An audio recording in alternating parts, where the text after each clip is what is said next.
नवमी तिथि मास पुनीता ओ नवमी तिथि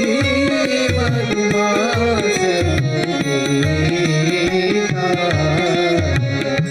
शुक्ल पक्ष अभिजीत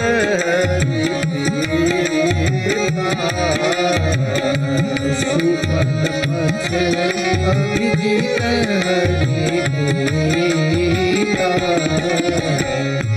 मध्य दिवस अति शीतल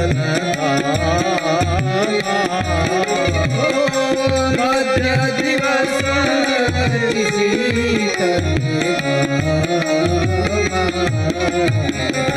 पावन काल लोक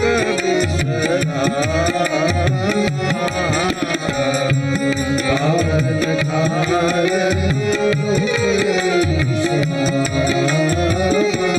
बरोबर मधुमास चैत्र मास रे शुक्ल नवमी ना दिवसे बरोबर 12 वागे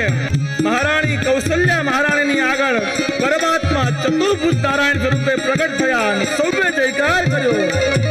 બોલીએ ચતુર્ભુજ નારાયણ